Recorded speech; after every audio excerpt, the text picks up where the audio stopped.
Bismillahirrahmanirrahim. Assalamualaikum warahmatullahi wabarakatuh.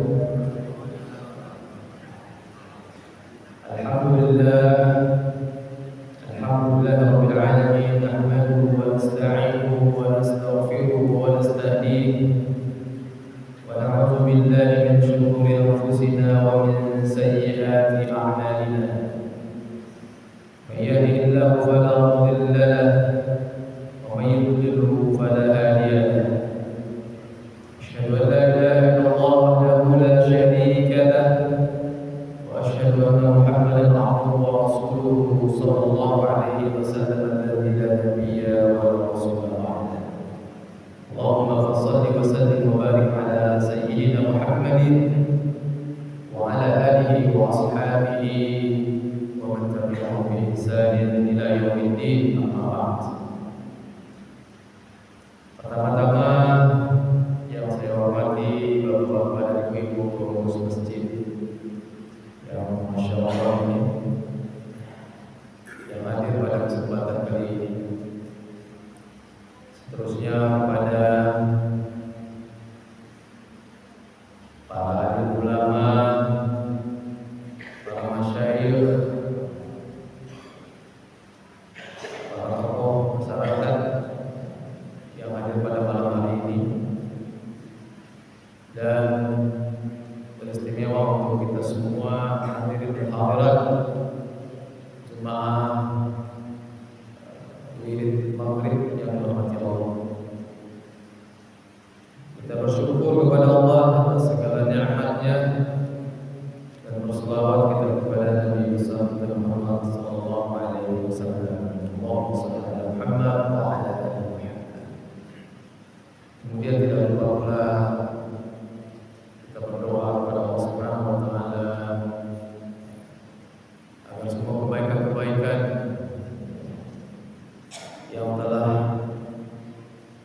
dilakukan oleh semua pihak di masjid ini, semua pihak, baik dari segi pembangunan masjid ini ataupun orang yang telah mentakmirkan membangun masjid ini, mudah-mudahan semua kebaikan-kebaikan itu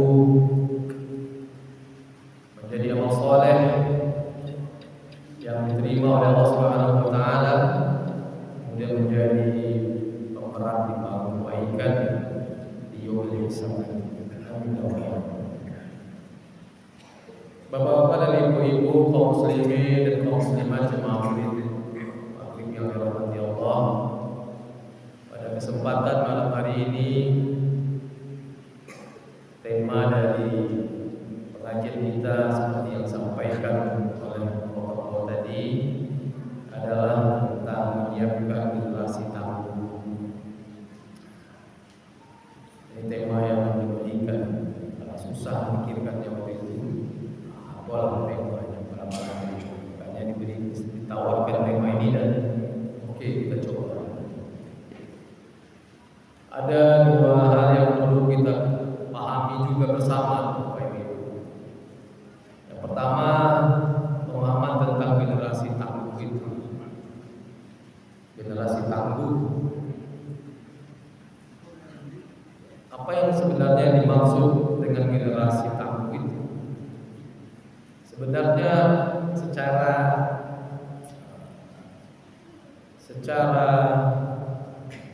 sederhananya mungkin bisa kita pahami dari Al-Quran surat An-Nisa ayat 9 itu. Kata Allah, A'udzubillahi minasyaitonir rajim. Bismillahirrahmanirrahim.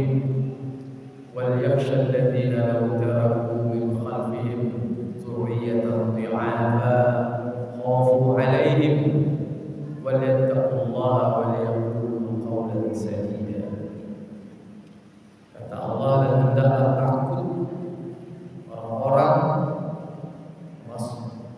khususnya orang tua, kepada para orang tua, kalau dia meninggal, taraku min khalfihim, mereka meninggalkan di belakang mereka itu dzurriyyatan dhi'afa, meninggalkan keturunan-keturunan yang lemah.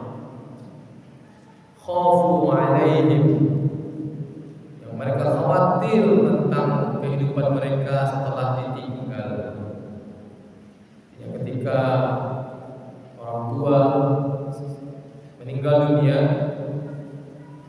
maka terpikir dia bala kira-kira anak nanti ditinggal.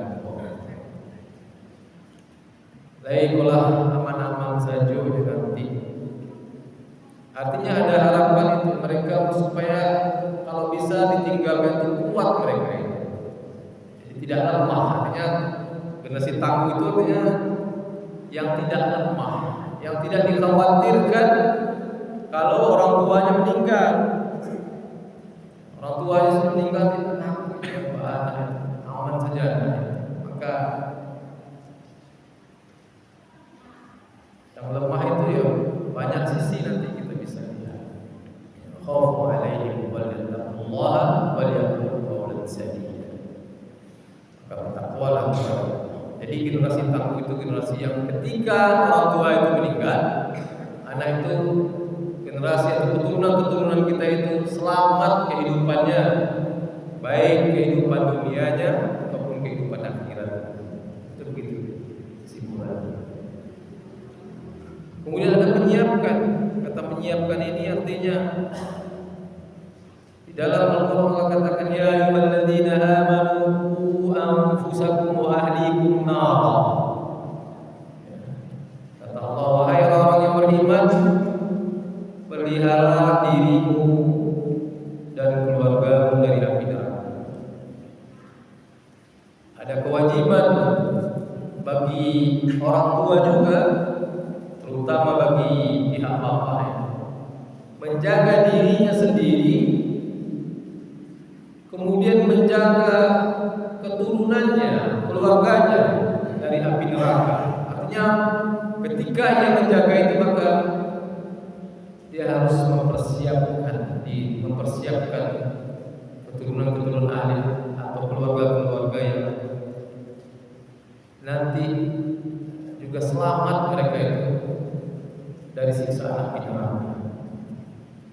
Dalam sebuah hadis Rasulullah mengatakan innallaha sa'ilun kulla rahim wastarhah hafizahum tayyib. Kata Rasulullah, sesungguhnya Allah nanti di hari akhirat akan menanyai semua orang yang telah diberikan amanah beban itu, tentang amanah itu. Ahafizahum tayyib, apakah dia menjaga amanah itu dengan baik atau menyia-nyiakannya? Hatta yus'al ar-rajulu an ahli baitihi, sampai juga dia ditanya tentang keluarganya. Artinya memang ada kewajiban bagi orang tua itu untuk mempersiapkan dan menjadikan keturunan-keturunannya itu aman begitu, selamat, baik di dunia apalagi di akhirat. Jadi dipertanyakan nanti kalau dia meninggal dunia nanti di akhirat ditanya itu, bapak ini yang meninggal, sebelum meninggal gimana ceritanya, amanahnya, anak-anak, keluarga-keluarganya khusus. Pada kesempatan ini kita bicara tentang keturunan. Bagaimana keturunannya itu? Apakah sudah dipersiapkan untuk yang lebih baik atau bagaimana? Dipertanyakan nanti.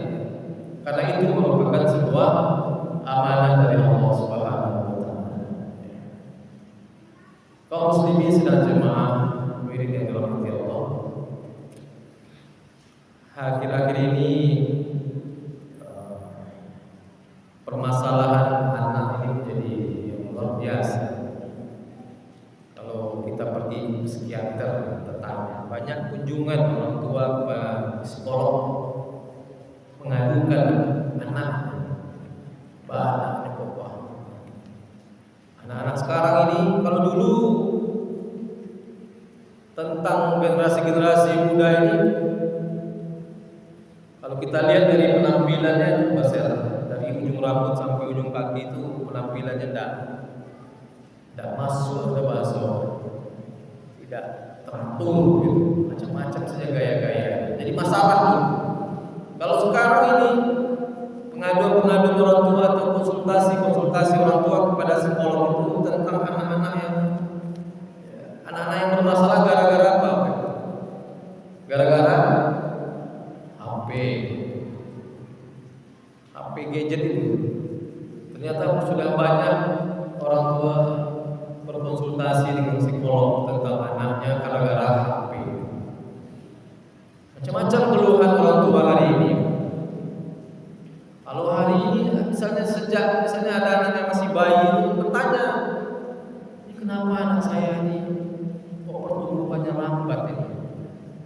lambe badan.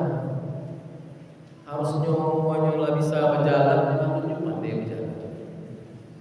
Harusnya dia sudah bisa mengucapkan kata-kata, belum juga lambat bicara. Lambe tahu pandainya ngece. Salah satu kan gara-gara HP itu. Orang tua sekarang kasih HP kan. Dimasukkan ke sekolah, anak itu juga bermasalah dia. Bermasalah dengan teman-temannya. Ada yang memang dia mengurung saja sendiri saja, asik dengan kehidupannya sendiri. Ada yang memang mengganggu orang lain. Bermasalah juga TK, SD bermasalah juga anak-anak. Pas SMP, SMA juga bermasalah anak-anak ini. Perangainya macam-macam. Pokoknya banyak masalah. Itu masalah masalah psikologinya. Belum lagi masalah kesehatannya. Ada yang matanya sudah keluar darah, harus minum obat. Bukan mata saja, hidungnya mimisan, harus minum obat terus kalau berhenti darah.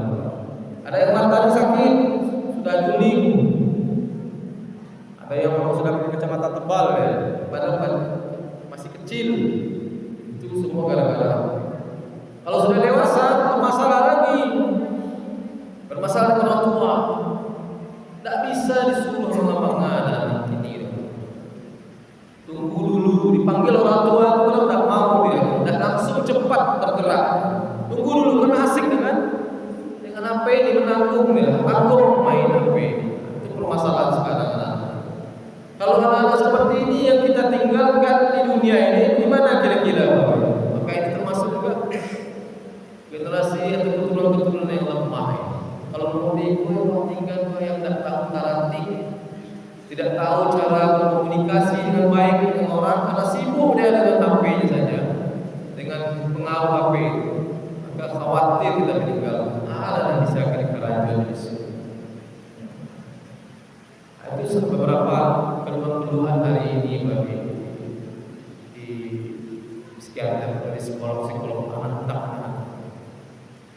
Tetapi Bapak Ibu, apapun yang terjadi pada anak-anak awal itu, maka ujung-ujungnya memang itu semua adalah gara-gara orang tua juga. Itu kan gara-gara orang lainnya juga. Anak itu mode itu kan orang tua juga ya. Gara-gara orang tua juga dikembalikan lagi kepada orang tuanya. Oleh karena itu apa yang pengajian kita malam hari ini sebenarnya untuk menciptakan generasi yang tangguh itu, maka para orang tua harus tahu dia kewajiban-kewajibannya terhadap anak itu. Setelah dia dianugerahkan oleh Allah anak itu, harus mengerti orang tua itu apa kewajibannya terhadap anak itu, atau apa hak-hak anak itu yang mesti ditunaikan oleh orang tua itu. Jadi mau mencari dari sisi itu juga. Kalau selama mungkin anak sedang kesalahan, tapi mau cari dari sisi lain, apakah orang tua juga berperan penting terhadap apa yang terjadi dengan anak-anak itu. Aku anak-anak begini model itu tentu dibalik orang lain. Oleh karena itu pada malam hari ini dalam kesempatan yang terbatas ini, kita coba melihat beberapa hak-hak anak atau kewajiban orang tua terhadap anak-anak. Kewajiban yang pertama adalah tentunya memastikan anak-anak kita yang dianugerahkan oleh Allah itu tumbuh dia mengenal Allah Subhanahu wa taala. Mas'uliyatu tansyiatul aulad ala tauhidil uluhiyatillah. Kita pastikan Bapak dan Ibu anak kita ini tumbuh mengenal dia dengan Allah Subhanahu wa taala. Kenal dia dengan Allah dengan segala sifat-sifat yang mahanya yang dimiliki oleh Allah itu. Ada semua sifat yang Allah miliki, semua apa saja cukup, hanya kepada Allah saja tempat bergantung itu. mengenalkan anak itu kepada Allah. Kita hadirkan pembicaraan kita yang terhadap anak-anak kita ini, bahwa memang Allah itu hadir di tengah-tengah kita ini. Bagaimana caranya? Dari usia-usia dini itu anak itu Allah kenalkan. Nah, kita begini ini karena karunia Allah Subhanahu wa taala. Kita hadirkan Allah itu kepada mereka dari awal, sejak dini. Kita perkenalkan ya. Semua rezeki yang kita nikmati hari ini itu semua adalah anugerah dari Allah. Allah yang beri, Allah yang kasih, karena Allah Maha Razzaq, Al-Wahhab, Ar-Razzaq, Al-Fattah. Allah yang beri kesehatan, kaki, nikmat, semua nikmat yang kita nikmati di dunia ini semuanya berasal dari Allah. Sakit pun kita, maka itu seyogianya itu juga berasal dari Allah. Dan Allah juga akan menyembuhkan nanti dengan izinnya. Artinya setiap pembicaraan kita itu terhadap kepada anak-anak itu mengarah kepada mengenalkan Allah itu kepada mereka, sehingga terpatri dalam pikiran, dalam benak anak-anak kita itu memang ada Allah yang iyyaka na'budu wa iyyaka nasta'in. Ketika mereka mengalami apapun yang mereka alami di dalam kehidupan mereka, maka mereka ingat kepada Allah. Ketika mereka mendapat anugerah, ingat dia dengan Allah.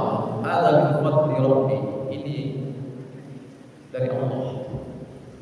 Ketika mereka mendapatkan yang tidak mereka sukai, mereka juga ingat akan itu adalah ketetapan yang Allah berikan kepada mereka. Nah, itu tidak bisa ujug-ujug, tidak bisa mendadak saja pas dia sudah lagadang saja waktu, tidak bisa. Itu dari mereka kecil ditanamkan. Seperti yang dikatakan oleh Luqman itu. Wa iz qala Luqman li ibnihi wa huwa ya'izuhu ya bunayya la tusyrik billah. Inna syirka la dzulmun 'adzim. Ketika keturunan kita, anak-anak kita ini memang sudah mengenal dia akan Allah itu, yakin dia dengan adanya Allah itu di muka bumi ini yang mengatur semua isi jagat raya ini, maka dalam prakteknya nanti dia tidak akan mempersekutukan Allah. Tujuannya begitu. Dia tidak akan, kalau ada masalah dia tidak akan lari ke dukun, dia tidak akan lari ke orang-orang pintar dan seterusnya. Pasti dia akan, kita pastikan bahwa anak kita itu dia akan mengadu kepada Allah Subhanahu wa taala. Ini dalam, kalau disampaikan mudah, prakteknya susah. Di jalan anak-anak mau cerita-cerita masalah yang aneh-aneh tentang tauhid ini. Nah, kok gade kok jualan kita ini laku laris itu gara-gara apa? Baik sampai apa?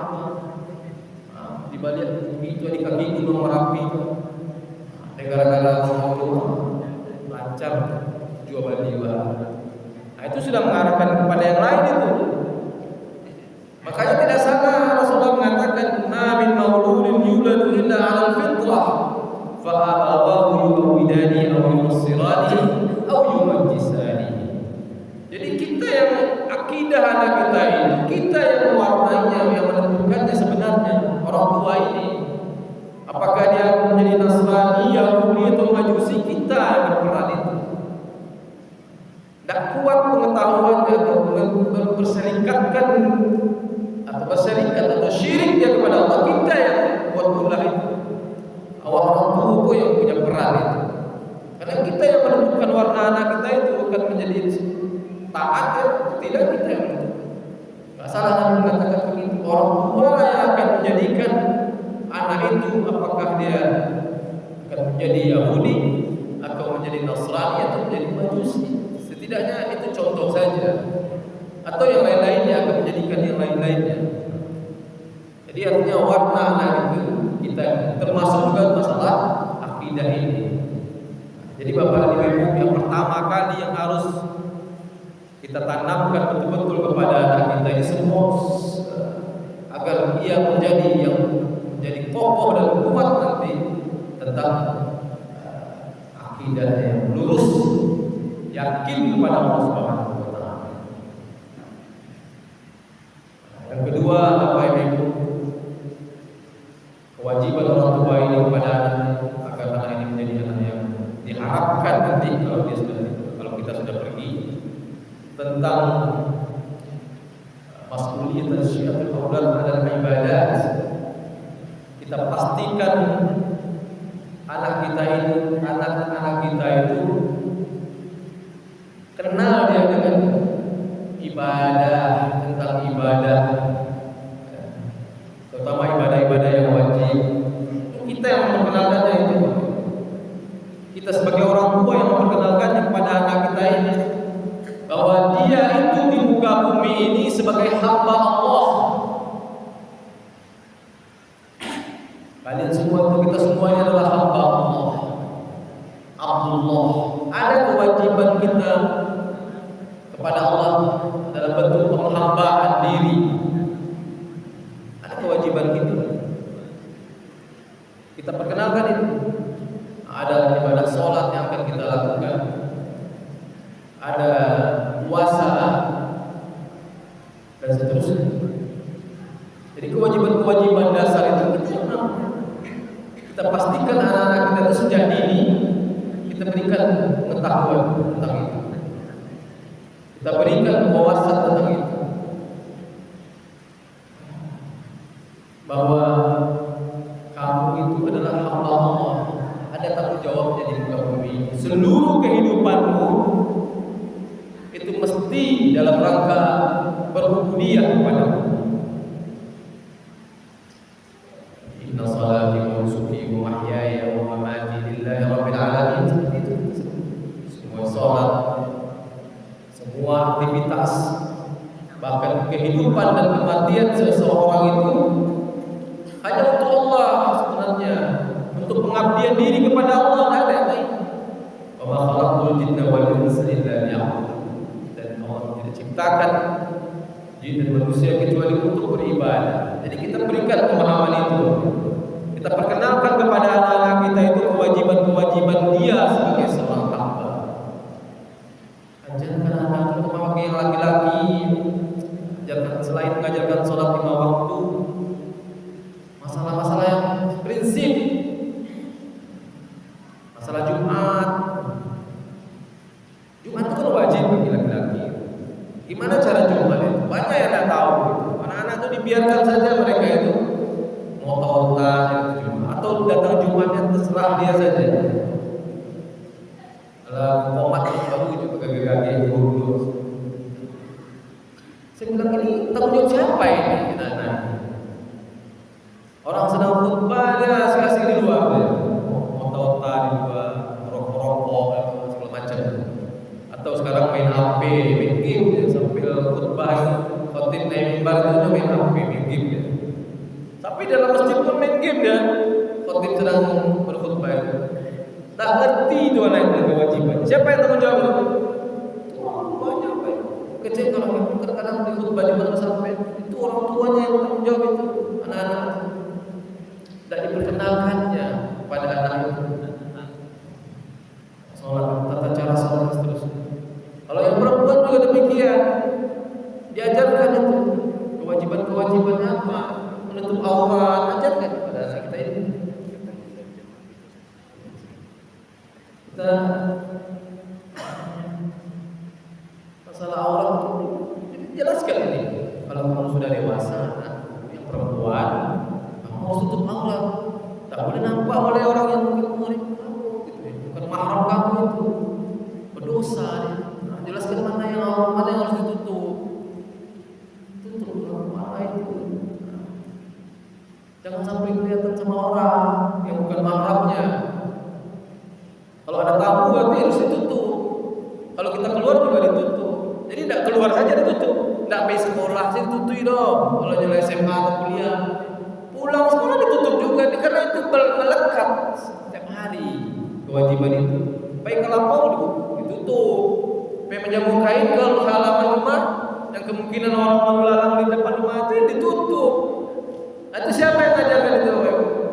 Mungkin guru nggak. Tentu orang tua ini nanti, karena orang tua itu dimintakan pertanggungjawabannya terhadap itu. Apa kira-kira? Ahafizah amdiyah. Apakah amanah itu dijaga baik-baik atau disia-siakan? Ditanya nanti di akhir nanti. Kemarin ini orang baik. Kita jalankan itu kewajiban-kewajiban kita. Nah, kalau ibaratnya ibu itu banyak nyinyi emang ibu dengan itu nyinyi ya. Nah, orang tua yang laki juga disampaikan terus dari kecil, dari kita itu. Kalau kadang-kadang orang ya mudah-mudahan bisa. Kalau ini terasa cukup salah. Berdoa sambil berdoa kepada Allah, mudah-mudahan bisa. Jadi diajarkan itu. Luqman juga begitu, kata ya bunayya aqimis shalah wa'mur bil ma'ruf wa nahy 'anil munkar. Wahai anakku, tegakkan salat, seterusnya. Jadi ada kewajiban orang tua itu kepada anak ini tentang memastikan anak itu dia nanti tumbuh, dia tahu kewajiban-kewajibannya sebagai seorang hamba. Itu yang kedua. Yang ketiga, Bapak Ibu, kewajiban orang tua kepada anak itu adalah memberikan ketauladan, qudwah hasanah. Memberikan ketauladan, artinya memberikan ketauladan ini mengajarkan akhlak yang baik kepada anak-anak itu kan dia butuh figur. Orang tua itu termasuk figur yang mesti diidolakan anak kita ini. Jangan main. Kalau diidolakan mestinya tentu kita memberikan contoh yang baik, berakhlak yang baik. Kadang-kadang orang pikir bahwa anak ini udah terhati. Karena orang gayanya udah terhati, udah ada dicontohkan gimana udah berhati.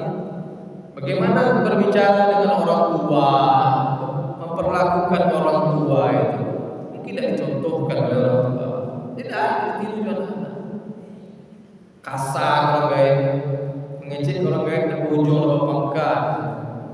Itu yang ditiru oleh anak. Tentu dia akan tumbuh seperti itu nanti. Itu dapatnya tampaknya balik. Oleh karena itu kita perhatikan itu. Berikanlah adab-adab yang baik kepada anak-anak kita. Orang dulu seperti itu. Wajar anak kita hati. Kalau ada tamu kalau mengecek mama kalau dia datang makan di rumah sikap tak boleh nak melusi, nak mengangkang seduduk dong. Sekarang tidak ngerti itu, tak ngerti. Bagaimana? Kadang mamanya yang agak kawan saja mama. Dulu mana bisa? Karena langkahnya itu begitu kira-kira. Gak bisa. Sekarang tak ngerti anak-anak kita. Karena tidak ada. Itulah makanya kita berikanlah kedua itu tuntunan atau contoh-contoh yang baik dari akhlak yang baik. Baik dalam berbicara, bertindak dan seterusnya, sehingga mengerti anak-anak kita mungkin. Termasuk juga hal-hal yang sepele, buang sampah sembarangan, menjaga kebersihan, itu kan contoh. Kalau kita sebagai orang tua tidak bisa memberikan kedua yang baik, anak kita meniru itu yang ditirunya. Ketika dia sudah dewasa, itu yang ditirunya. Berarti boleh saja itu buang sampahnya sembarangan. Nah, seterusnya. Kata Rasulullah, la an yu'addiba ar-rajulu waladahu khairun min an yatasaddaqa bis-sha'i. Kata Rasulullah, kalaulah seandainya seorang yang mengajarkan adab kepada anaknya itu lebih baik daripada dia bersedekah dengan sah dan satu sah. Begitu pentingnya adab. Bahkan Islam pun juga hadir ke muka bumi ini untuk lima kali untuk menyempurnakan akhlak yang baik, membawa risalah akhlak. Karena itulah ciri khas seorang mukmin. berakhlakul karimah. Di mana saja dia berada, dia berakhlak. Dia bisa diterima oleh semua lapisan. Itu seorang karakter seorang pemimpin. Nah, itu di kewajiban orang tua untuk menanamkan nilai-nilai itu kepada anak-anaknya sejak dini. Kalau misalnya sejak dini lah, nah, baru nanti kita bisa melihat hasilnya.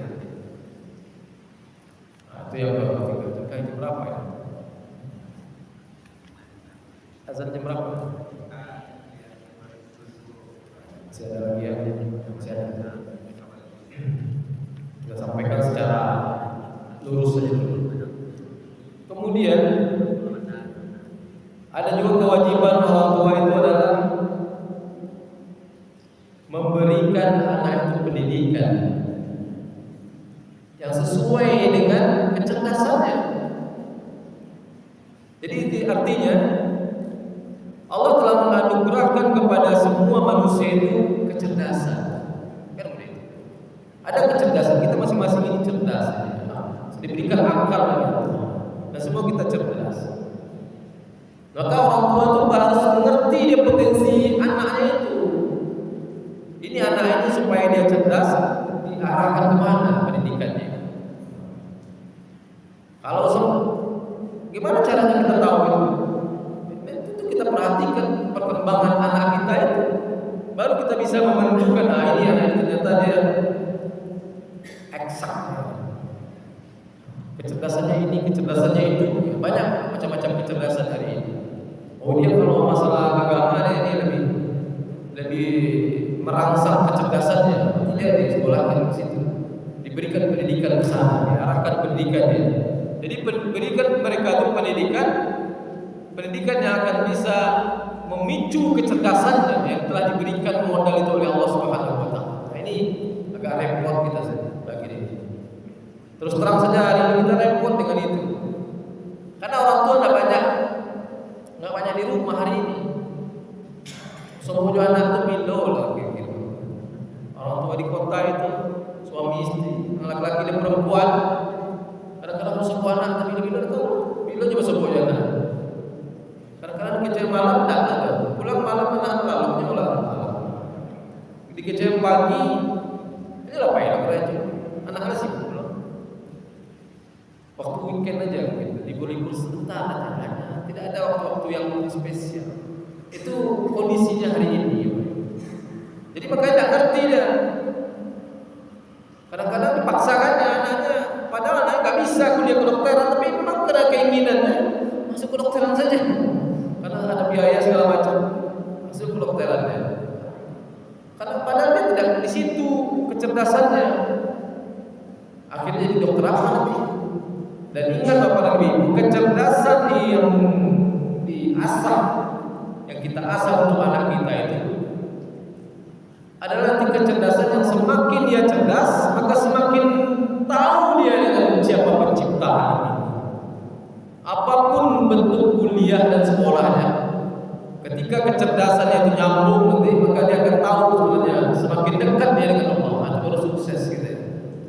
Semakin jadi profesor dia semakin tahu dia dengan kebesaran Allah. Dokter itu semakin cerdas, dokter itu semakin tahu dia maksudnya memang besar, memang Allah itu maha kuasa. Nampak dia semua kebesaran Allah. Kesana kita arahkan. Jadi bukan hanya untuk sekolah-sekolah saja, untuk sekedar mencari pekerjaan saja, tapi mencerdaskan mereka itu. Semakin dia cerdas, semakin kenal dia dengan Allah. Itu baru. Karena fungsinya itu, akal itu, supaya dia tahu dia dengan Allahnya. Kalau orang cerdas kan dia tentu dia tahu. Oh, ini alam sebesar ini.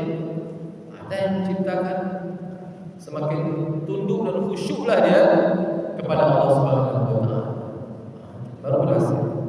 Tapi kalau semakin tinggi sekolahnya, semakin tak tahu dia dengan Allah, ada masalah ini. Pasti ada masalah ini. Mana kecerdasannya itu? Kok dia orang cerdas gak kenal dengan Allah ini? Jadi pertanyaan itu. Jadi kalau dia cerdas, karena orang-orang cerdas itulah nanti yang takut kepada Allah Subhanahu wa taala. Jadi tanggung jawab orang tua mencarikan pendidikan, tempat pendidikan yang cocok untuk anaknya, yang bisa mencerdaskan akal dan pikirannya sehingga mereka semakin tahu dan semakin kenal ya dengan alam, dengan Allah Subhanahu wa taala. Kemudian ada juga samping itu kewajiban orang tua adalah memberikan nafkah kepada anak-anaknya ini, tentu itu memberikan makanan dan minuman yang halal dan thayyibah. Itu kewajiban orang tua. Bagaimana anak itu akan bisa menjadi soleh kalau yang dimakannya, yang diminumnya, yang dipakainya itu berasal dari yang haram? Mungkin. Bagaimana dia memohon kepada Allah supaya tapi yang diberikan oleh orang tuanya kepada dia itu yang haram-haram saja. Maka kita pastikan sebagai orang tua memberikan makanan anak kita itu dengan halal yang halal, dia halal lagi thayyib. Dia tidak halal saja tapi thayyib, menyehatkan. Baru nanti dia tumbuh. Karena itu kan menjadi daging itu, yang dimakan itu menjadi daging. Ya, menjadi darah, daging, tumbuh. Anna yustajab. Kalau saya tanya ini haram, anna yustajab. Kalau dia nanti, bagaimana dia mau tahu dengan Allah kalau yang dimakan haram semua? Itu salah satunya. Jadi kewajiban kita sebagai orang tua dengan itu. Kalau tidak, kan itu ada orang, para ustaz mengaji, mencari anak-anak tangkap. Lainan halal, dalam tanya, lainan halalnya dia jawab Pak kalian tangka, setangka buana. Tidak bisa diatur. Anak-anak yang tidak bisa diatur itu dipertanyakan itu. Kok yang dimakan, yang diminum, yang dipakai itu lainan yang halal itu. Padahal itu salah satu indikasinya itu. Tak bisa dipang-pangan anak ini.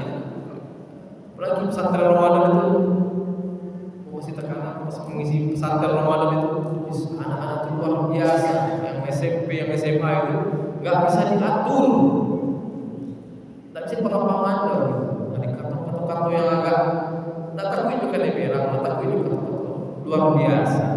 Makanya ada juga Ustaz, salah juga Ustaz mengatakan ada yang dimakan kalian jawabnya.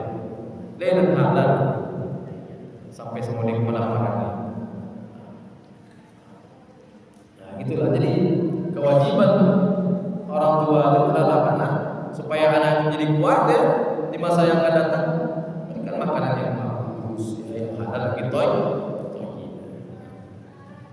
Kemudian yang terakhir itu ada tentang kewajiban orang tua terhadap anak itu mengajarkan kepada mereka tentang kehidupan ini, cara-cara hidup, pengalaman-pengalaman hidup yang tidak mungkin mereka dapatkan dari buku, dari bangku sekolah. Itu orang tua yang bertanggung jawab bagaimana menyelesaikan permasalahan, skill-skill lah kira-kira gitu. Disampaikan kepada, diajarkan terus. Dan ini sifatnya para ibu-ibu, apa yang kita sampaikan tadi ini, itu akan selalu menjadi tanggung jawab kita sebagai orang tua selama kita menjadi orang tua. Ya. Jadi tidak ada ibaratnya selesai. Nah, kalau tamatnya kuliah selesai, tidak ada. Anak tetap anak, orang tua tetap orang tua. Pokoknya orang tua itu kan anak profesornya hari ini. Nyawa enggak, karena itu tahunya tuh anaknya gitu kan. Lah dokter anaknya tetap nyawa kena berang anak itu kalau belum salah. Karena itu anaknya kalau belum. Nyawa enggak itu masih tahu. Makanya sepanjang zaman, apalagi ibu-ibu, peranan ibu-ibu itu. Kata pandangan kata-kata, selagi ibu-ibu di rumah itu masih cerewet, selamatlah generasi. Tapi kalau sempat ibu-ibu di rumah telah mulai diam, bapak telah mulai diam, ibu-ibu di rumah, itulah mulai kacau generasi. Cobalah, ada ibu-ibu yang mulai diam di rumah, panik mengecek, antuk saja. Kalau ada ibu-ibu mulai antuk di rumah, maka ibarat generasi mulai akan hancur. Tapi kalau lain tak ada nyinyir, repetan apa namanya, ibu-ibu di rumah maka selamat juga lah generasi. Lambat laun mereka akan nyang-nyang aja kecil orang kaya. nyinyir orang kayak itu untuk anak-anak nanti ketika sudah. Jadi bapak dan ibu-ibu yang dirahmati Allah, sebenarnya banyak sekali tanggung jawab kita kepada anak kita ini. Dan ini hanya seberapanya saja, dan mudah-mudahan ini bisa kita inap-inapkan. Jadi jangan kalau ada anak-anak dengan tampilannya sekarang ini yang tidak sesuai rasanya dengan kita ini, baik secara mana aku mau dikotakkan, aku payah mana menyuruhnya sembahyang, sholat, aku mau itu, jangan terlalu salahkan anak. Coba kita introspeksi diri kita sebagai orang tua. Apakah kita sudah menjalankan kewajiban kita sebagai orang tua atau belum? Coba itu lah. Dan anak-anak dia merasa di sisi anak. Kita coba untuk introspeksi diri. Jangan-jangan kita yang bermasalah, kita yang tidak memberikan kepada anak kita itu apa yang semestinya kita berikan kepada mereka. Tapi kalau lawan upayakan demikian, tidak jolek, maka kita terlepas lanyinya setiap jam, setiap waktu. Tidak jauh maka kita bebas. Seperti Nabi Nuh itu, dari pangan ajak-ajak, tidak jolek. Kata Allah, innahu amalun ghairu shalih, itu tidak urusan kau lagi, sudah selesai urusan. Allah menggunakan cara-cara seperti yang kita sampaikan tadi itu, tidak juga jadi anak kita itu sesuai dengan yang kita inginkan, maka kita yakin saja ini anak difitnah kita ini. Inna uladakum amalakum fitnah, ini ujian bagi kita ini, ujian Allah. Maka kita pendekatkan diri kepada Allah Subhanahu. Apalagi kaum muslimin yang dirahmati Allah, sebenarnya sebanyak yang kita sampaikan karena waktu yang membatasi kita, maka sampai di sini saja dulu penyampaian ini. Dan ternyata jawab apakah generasi tangguh itu baru bisa tampak setelah orang tuanya meninggal? Aduh. Ya tentu iya, kan tadi kan masalahnya kita mau dia kelihatan tangguh dia tahu kalau sudah ditinggalkan atau dia sudah pergi jauh. Kira-kira dia sudah salah agama, ekonomi sudah aman belum? Itu baru kita lihat, bisa kita lihat. Kalau sudah kita berpisah dengan anak kita, itu baru kita tahu. Makanya anak itu pulang Minang ini kan dari KT itu anak sudah merantau supaya dia cepat tangguhnya, supaya cepat. Adakah zikir dan amalan Nabi untuk melembutkan hati anak? Kita berdoa aja terus, Rabbi habli minas shalihin, Rabbana hab lana min azwajina wa dzurriyyatina qurrata a'yun waj'alna lil muttaqina imama. Berharap terus, dan doa orang tua itu mustajab doa anak. Jangan sampai kita sebagai orang tua ini bosan mendoakan anak kita. Doakanlah anak kita dengan doa.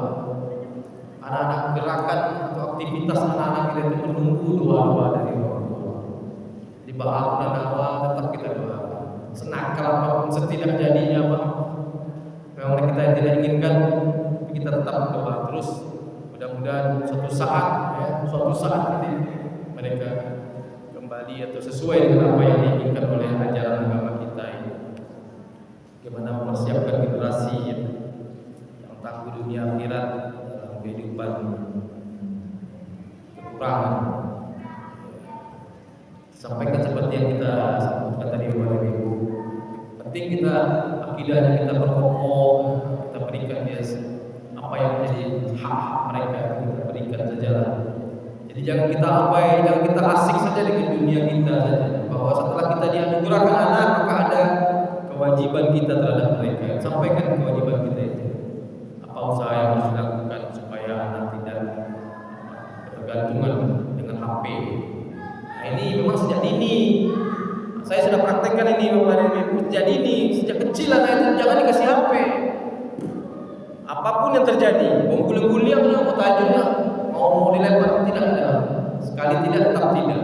Dan berikan edukasi yang lengkap bahwa HP ini baru boleh dipegang kalau sudah dewasa, sudah pada usianya. 17 tahun baru boleh kasih HP. Anak alhamdulillah 17 tahun baru kasih HP, dan itu pun terbatas. Tetap kita ibu-ibu tetap nyinyir, memang harus tegas. Kalau tidak tegas, banyak yang tidak tegas akhirnya ya. Mereka enak HP. Wah, kalau dia sudah dewasa masalahnya minta beli kuota. Habis kuotanya minta beli kepada orang tua, maksa. Bapak harus dapat.